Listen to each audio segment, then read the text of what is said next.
Ayan mga idol, welcome po sa bayan ng Brooks Point sa lalawigan ng Palawan. So sa 264 sa bayan ng Brooks Point sa lalawigan ng Palawan. So ayan. So ito po yung pinaka center point ng bayan ng Brooks Point. So nandiyan po yung police station, tourism office, and then papunta doon sa lugar na yun po yung Putang Bayan. At sa lugar na to papunta po ng Batarasa at Rio Tuba, Palawan. So tara mga idol, samahan nyo ako, punta tayo doon sa palengke ng bayan ng Brooks Point. Let's go.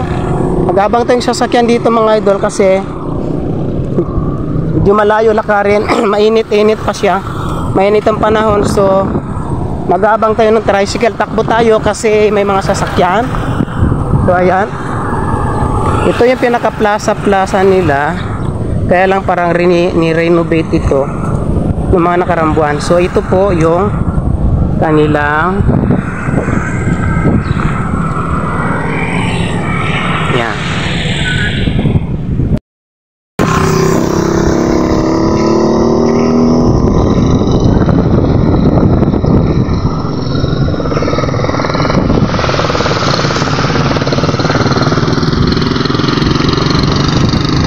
So ayan po, nandito tayo sa bayan ng Brooks Point sa lalawigan ng Palawan. Tara mga idol, samahan niyo ako at ipapasyal ko po kayo sa palengke sa bayan ng Brooks Point. So maglalakad-lakad tayo muna hanggang doon sa may plaza. Pagdating doon sa unahan, saka po tayo sasakay ng tricycle kasi medyo mainit na, tanghaling tapat na ngayon. So ayan, nandiyan yung police station, tourist information office, makakatabi-tabi lang po sila. Ito pinaka center point ng bayan ng Brooks Point, yung area na to. Kasi doon sa tinututukan ng camera, doon yung galing ng Puerto Princesa. At yung papunta naman dito, ito po yung papuntang Palawan State University. At yung papunta naman doon, yun po yung papuntang Batarasa sa Rio Tuba, Palawan. So dito naman, dito po papunta yung bayan ng Brooks Point. Papunta po dyan yung palengke. Andiyan yung mga business establishment sa tinututukan ng camera natin mga idol. Tara, samahan niyo po ako. Kailangan natin tumakbo kasi may mga sasakyan. Ayan. So ito po yung tarpaulin na to. Ito po yung kanilang mayor, vice mayor, at syempre yung kanyang mga SB members. Ayan. So ayan po. Ayan po sila. Tara, lakad-lakad tayo dito sa unahan, dito sa kanilang park. Maganda yung park na to dito eh. Ayan. Lakad-lakad tayo dito at doon sa unahan naabang tayo yung tricycle papunta doon sa puntahan natin sa palengke. So itur ko muna kaya kayo dito, no? Itur ko muna kayo dito sa kanilang mini plaza. Ayan, no? Ang ganda. May mga, hindi ko alam kung anong tawag sa mga halaman na to, palm oil o anong tawag dito, palm oil.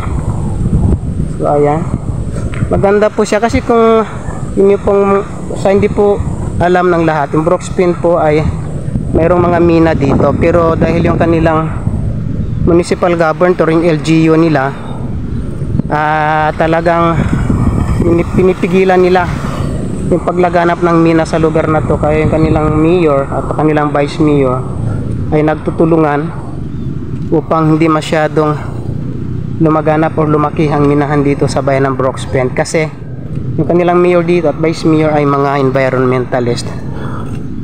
Talagang ayaw nila na sorry, ayaw nilang masira ang ganda ng Brooks Point, Palawan, ang kanilang kabundukan. Dito din sa bayan ng Brooks Point matatagpuan ang isang napakataas na bundok. So Mount Matalinghaga yata yung tawag sa bundok na yun. Isa sa pinakamataas na bundok dito sa lalawigan ng Palawan. So ito po yung kanilang park.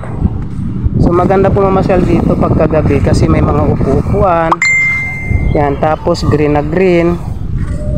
Diba, kung nakikita naman ninyo, nami-maintain nila yung ayan yung kanilang garden.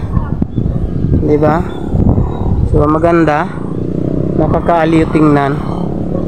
So tutuloy na tayo doon sa pupunta natin sa palengke. Mag-aabang tayong tricycle yan sa unahan ng konti. Kasi medyo masakit na sa balat at sando lang tayo mga idol. So ayan po. So ayan, naabang tayo ng tricycle doon sa unahan. Ayan, so nandito tayo sa park. Ayan, so napakaganda, magandang pasyalan dito pagkagabi yung lugar na to. Ayan, nakikita naman natin, di ba mga idol? So let's go. Punta tayo ng palengke. Doon tayo mamimili tayo ng mga kailangan natin doon sa palengke. Kailangan natin para sa ating maliit na pinagkakakitaan. So tara mga idol, ituturo ko kayo.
Ito po, yung nakikita ninyong building, yan po yung munisipyo ng bayan ng Brooks Point. Pero ang alam ko ay nililipat na po yan doon sa kabila, mas malaki doon sa Tubtub, sa barangay Pangubilyan. So ito po yung pinaka-munisipyo nila.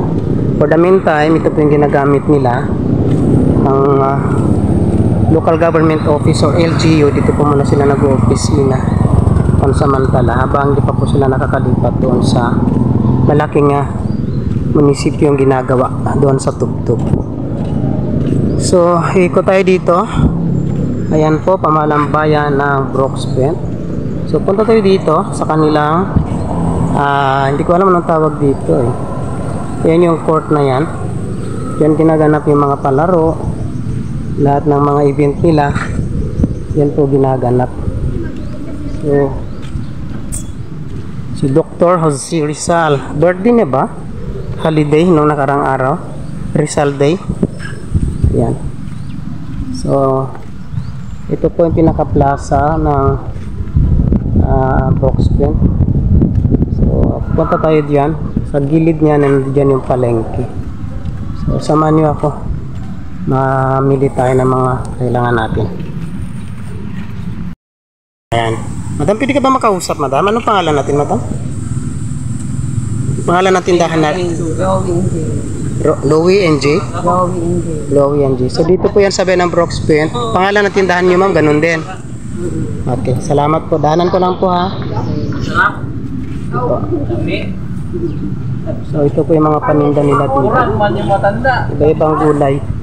Yan. So dito po ito sa pansamantalang palengke ng bayan ng Brooks Point. So pasok tayo sa loob. Ano lang natin yung kanilang mga paninda.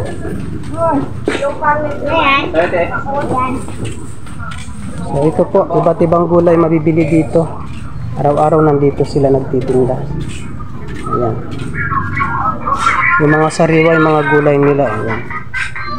May mga manok din, kung gusto niyo. Lulusot tayo doon sa kabila. Tignan natin, doon tayo bibili ng kailangan natin sa kabila. Ito kasi yung wet market nila, mga vegetable section ng palengke.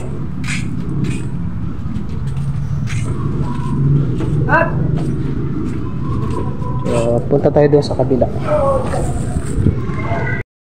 Punta tayo, ayan, sa Minard Store sa bayan ng Brooks Point. Bibili tayo ng burger patty kasi kailangan natin sa burger, saka ng hamburger. Ayan, ayan po. Saka siyempre yung pearl kailangan natin sa milk tea.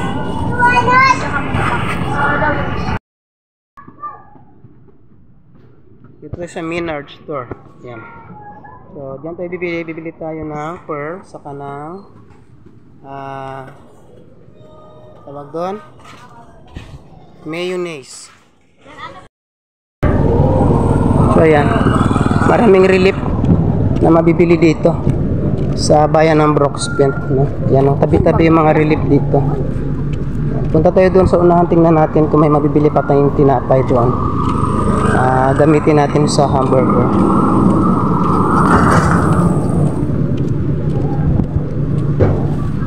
Parang wala na yata ang display tinapay doon.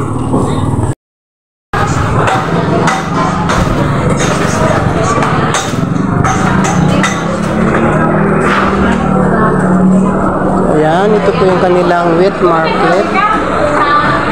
Tindahan ng mga isda.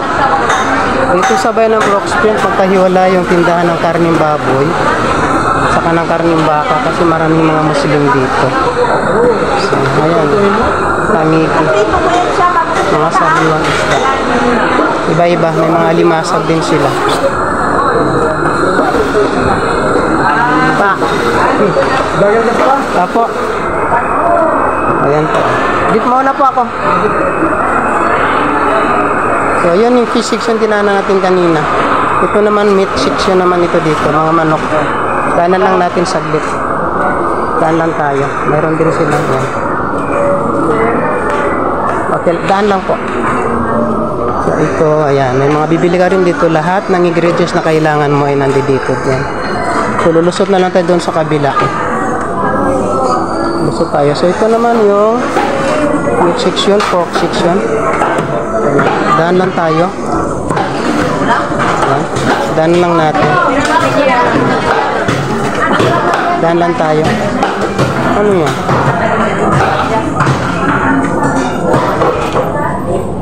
So, lulusot tayo dito. Dito na tayo dadaan.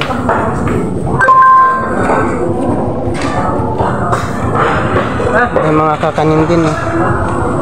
So, ayan. Dito tayo sa kabila. Dito tayo lumusot. Ayan. Doon tayo dadaan ulit. Bibili tayo ng tinapay. Hanap tayo ng bakery.